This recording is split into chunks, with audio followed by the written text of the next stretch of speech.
La Fabrique Audio présente La Petite Histoire. www.lafabriqueaudio.com. Aujourd'hui, je vous parle de Herman Webster Mudgett, alias H.H. Holmes, plus connu sous le pseudonyme de Dr. Henry Howard Holmes. C'est un tueur en série, et il est considéré comme ayant été le premier tueur en série américain. Bon, sans vouloir vous faire de spoil, attendez-vous à croiser dans cet épisode de La Petite Histoire un gars pas franchement super sympa. Ah ouais. Quelle histoire, ça aussi. Salut tout le monde, bienvenue dans un nouvel épisode de La Petite Histoire. Je suis Florent Mounier, j'ai écrit et je vous narre cet épisode et c'est Sébastien Girard qui l'a monté et mixé pour vous. Merci d'être de plus en plus nombreux à nous écouter. Vous êtes désormais plus de 70 000 à nous écouter tous les mois. Un grand merci à vous. N'oubliez pas de commenter nos épisodes sur Spotify. Et si la petite histoire vous plaît, allez mettre des étoiles à notre podcast sur Apple Podcast et Spotify, s'il vous plaît. Ça nous aide à être de plus en plus nombreux chaque semaine. On salue Kevin qui nous a laissé un message il y a quelques temps en nous demandant de faire un épisode sur H.H. Holmes, le premier serial killer d'Amérique. On a donc retenu cette proposition et voici la petite histoire de Herman Webster Mudgett. Herman est né en 1860. Nous sommes dans l'état du New Hampshire. Lui, c'est le cadet de la famille. Son père, c'est Levi Horton Mudgett, un alcoolique violent. Sa mère, Theodate Page Price, est une fan de religion. Et du coup, pour calmer ses angoisses, elle n'a de cesse de lire la Bible en boucle à ses enfants. Alors Herman, il a des copains de classe. Et ensemble, ils font des conneries comme on peut les faire quand on est gamin. Herman, il demande à ses potes de l'appeler déjà très tôt H.H. Holmes. C'est son surnom dès son plus jeune âge, un surnom qui ne va jamais plus le quitter. Un jour, ses camarades viennent le voir pour lui dire qu'ils ont trouvé un truc super, un truc très drôle. Alors, Herman, il suit la troupe. Ce truc-là, c'est en fait un squelette humain, un véritable squelette humain qui est chez un docteur du coin. Les gamins entrent donc chez le docteur par effraction.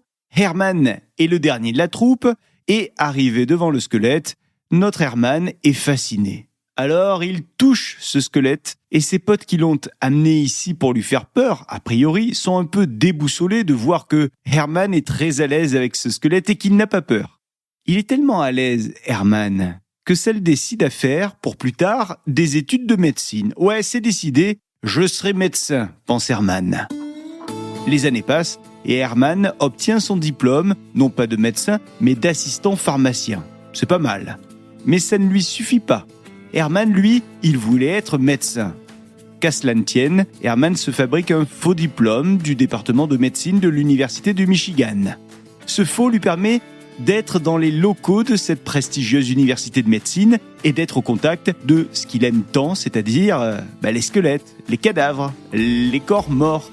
Herman commence même à voler des corps du laboratoire. Il les embarque chez lui et puis il les transforme. Il les défigure.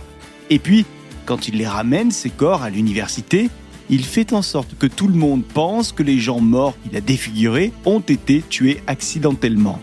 Alors vous allez me demander, mais pourquoi est-ce qu'il fait ça ? Eh bien en fait, c'est pour obtenir de l'argent des assurances. Oui, parce que chaque fois qu'une personne meurt, Herman part voir des assureurs pour souscrire des polices à leur nom avant que ces personnes ne soient officiellement désignées comme mortes. Et ça lui permet de se faire un max de pognon dès qu'on dit qu'elles sont mortes. Quelques années passent et finalement, Herman déménage à Chicago afin de poursuivre une carrière en pharmaceutique.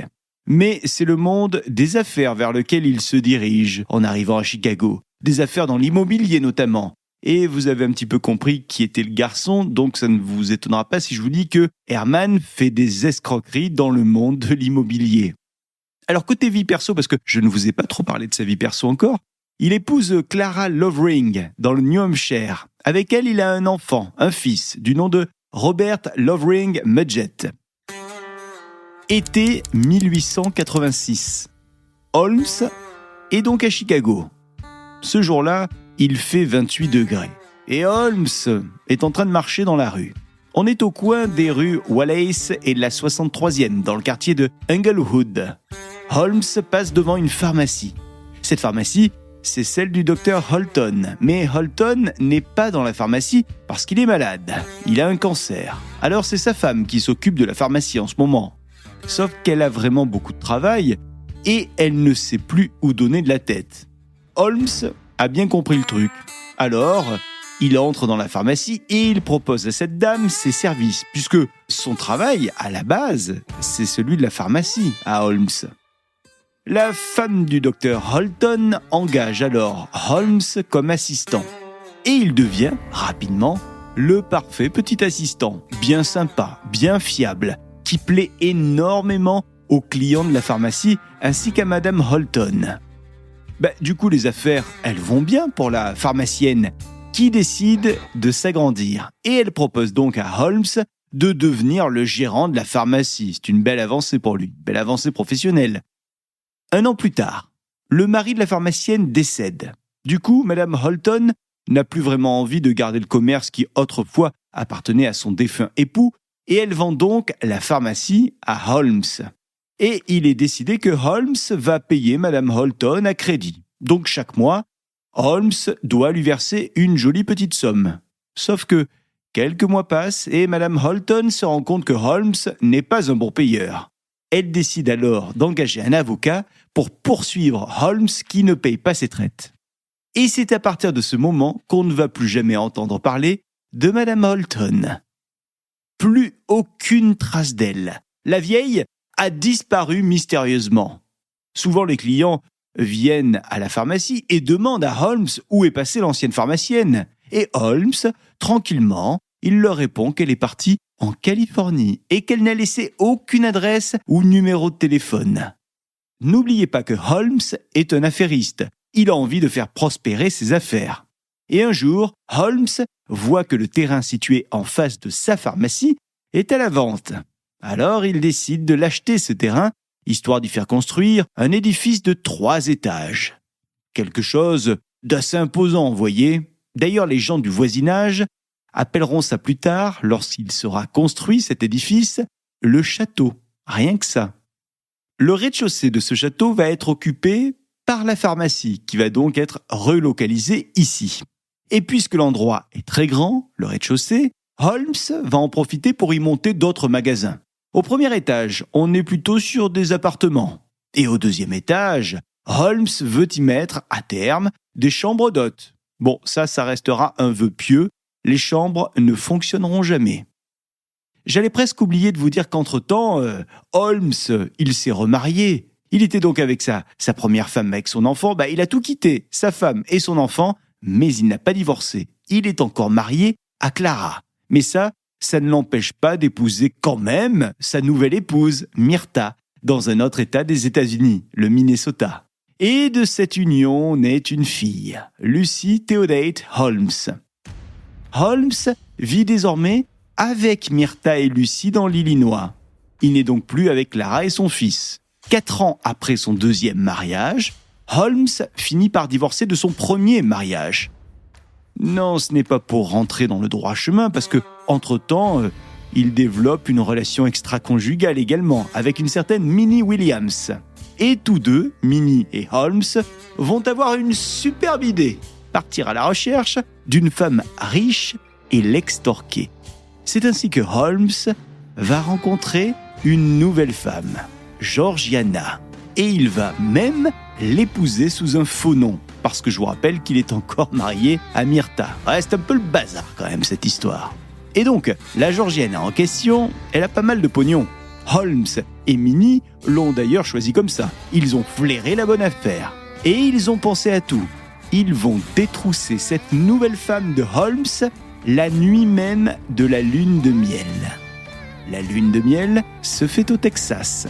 Holmes vole donc en toute impunité sa nouvelle femme, puis il repart avec sa maîtresse à Chicago.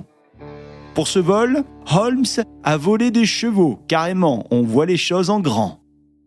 Mais de retour à Chicago, ça ne plaît pas vraiment à Holmes de devoir partager son butin avec Minnie, sa maîtresse. Et en plus, il a l'impression que cette Minnie va lui jouer de vilains tours. Alors, il la tue, tout simplement. Holmes est arrêté quelque temps plus tard. Pas pour l'assassinat de Mimi, non, il est arrêté pour vol de chevaux. Mais puisqu'il est encore marié à sa deuxième épouse, c'est elle qui vient payer sa caution pour permettre qu'il soit libéré. Libre, oui, mais sans argent. Holmes décide donc d'entamer une nouvelle vie et il part pour Philadelphie. Et là, tenez-vous bien, Holmes a l'idée du siècle. Il sait qu'il est très doué pour faire des arnaques notamment à l'assurance, et il sait aussi qu'il a un potentiel pour défigurer des cadavres. Alors il va se servir de ces deux grandes qualités, si vous me permettez l'expression, pour monter sa prochaine escroquerie. En fait, Holmes va voir un pote à lui avec lequel il avait déjà fait des escroqueries. Ce gars-là, c'est Benjamin Pitezel.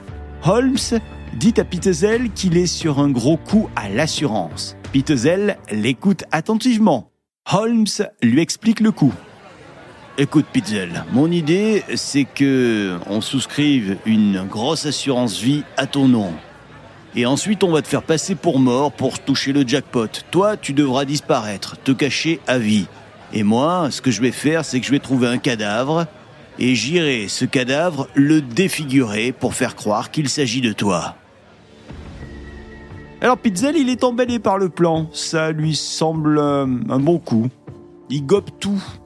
Il n'y a pas que lui qui gobe tout. Il y a aussi sa femme. La femme de Pitezel est dans le coup et elle y croit à fond.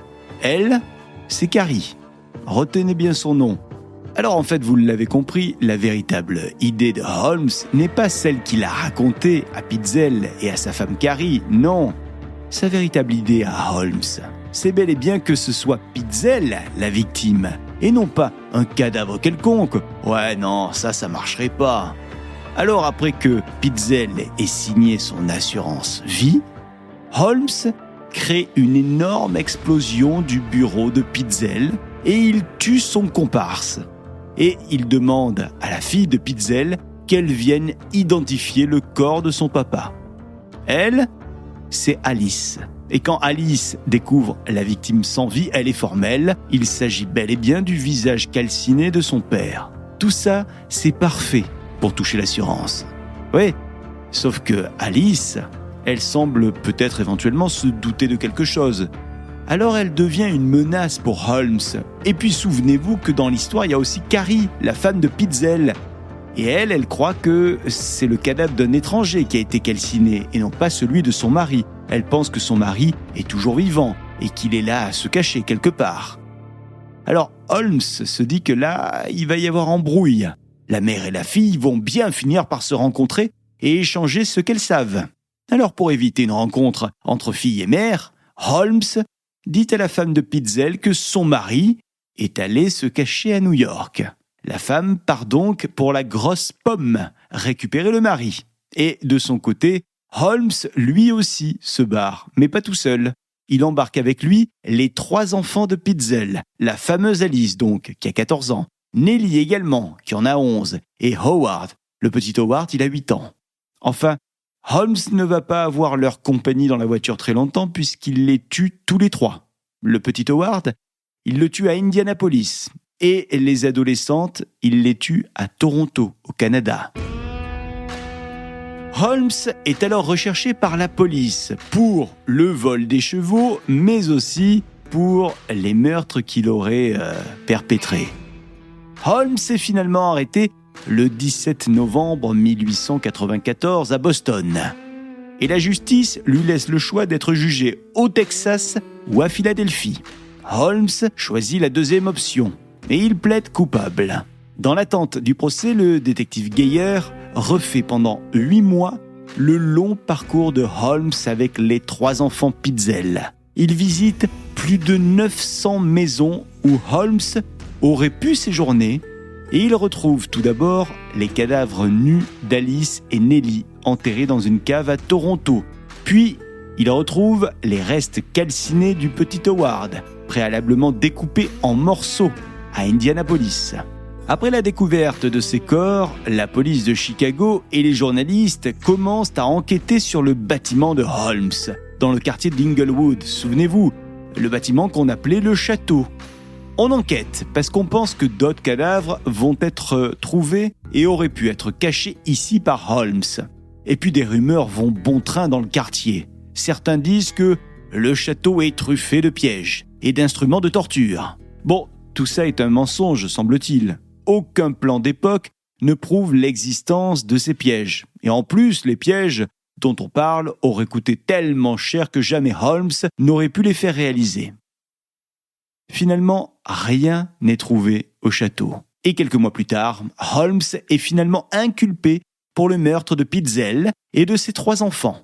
Et il est condamné à mort. Holmes ne sera jamais jugé pour les autres victimes dont il est très potentiellement l'auteur. En tout cas, certains disent que Holmes aurait tué 200 personnes. Bon, ce chiffre, il est certainement très exagéré, mais le véritable nombre de victimes reste flou. Les spécialistes disent qu'il est fort probable qu'Holmes ait fait au moins 9 victimes. Donc, en plus des 4 victimes avérées, que sont Benjamin Pitzel et ses enfants Alice, Nellie et Howard, les autres meurtres d'Holmes seraient donc Minnie Williams, souvenez-vous, la maîtresse et complice. On parle également de la sœur de Minnie, Nanny, que Holmes aurait tuée, la pharmacienne Madame Holton, et puis Julia Smith, avec qui Holton aurait eu une liaison.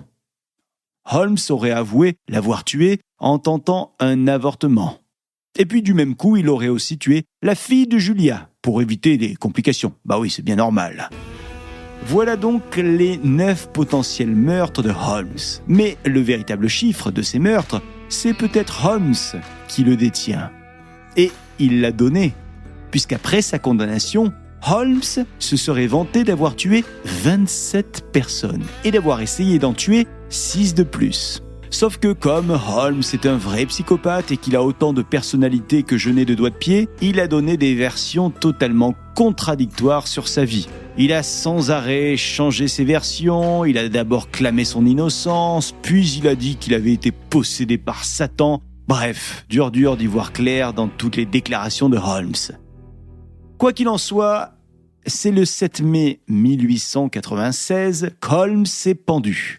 Et un signe typique des psychopathes, c'est qu'au moment d'être pendu, Holmes n'aurait montré absolument aucun signe de peur, aucun signe d'anxiété. Et savez-vous quelle a été la dernière volonté de Holmes ? Eh bien, il voulait absolument que son corps soit coulé dans le béton, pour que, je cite, « personne ne puisse venir me mutiler comme je l'ai fait avec mes victimes ». Et l'Amérique est toujours surprenante. Sachez que cette requête lui a été accordée. Ouais. Et attendez, la folie ne s'arrête pas là, puisqu'il y a peu de temps, un petit peu plus de 10 ans, Jeff Mudgett, l'arrière-petit-fils d'Holmes, a écrit un bouquin. Le livre s'intitule Bloodstains. Et dans ce livre, l'arrière-petit-fils de Holmes assure que Holmes serait en fait Jack l'Éventreur. Bon, évidemment, c'est une thèse peu crédible. Mais enfin, si vous voulez la petite histoire de Jack l'Éventreur, on en a fait une il y a quelque temps et elle est à retrouver sur cette chaîne de la petite histoire. Voilà donc pour cet épisode de la petite histoire autour du premier serial killer des États-Unis. Je vous rappelle que La Petite Histoire est produite par le studio de production audio La Fabrique Audio. Merci d'avoir écouté cet épisode que j'ai eu le plaisir d'écrire. C'est Sébastien Girard qui l'a monté et mixé. Merci à vous de l'avoir mise dans votre appli de podcast préféré. Et pour soutenir La Petite Histoire, rendez-vous sur Spotify et Apple Podcast pour nous laisser un maximum d'étoiles ainsi que des commentaires pour chaque épisode. Et on se retrouve dans une semaine avec un nouvel épisode. La Fabrique Audio présente La Petite Histoire. Vous souhaitez devenir sponsor de ce podcast ? Contact @lafabriqueaudio.com. Avant de se quitter, je vous rappelle qu'en plus de nos petites histoires habituelles, on vous propose désormais la petite histoire du Sud. On vous parle dans cette petite histoire du Sud des personnages qui ont marqué l'histoire de Provence ou l'histoire d'Occitanie. Des légendes du Sud également sont à l'honneur, des secrets des villes du Sud. Et vous connaissez une histoire de la région, Provence-Alpes-Côte d'Azur ou d'Occitanie ? N'hésitez pas à nous en parler, on vous attend sur contact@lafabriqueaudio.com, la fabrique avec un K. Et d'ici là, n'hésitez pas à aller écouter La Petite Histoire du Sud, une nouvelle chaîne de podcast signée La Fabrique Audio à découvrir sur votre appli de podcast préféré.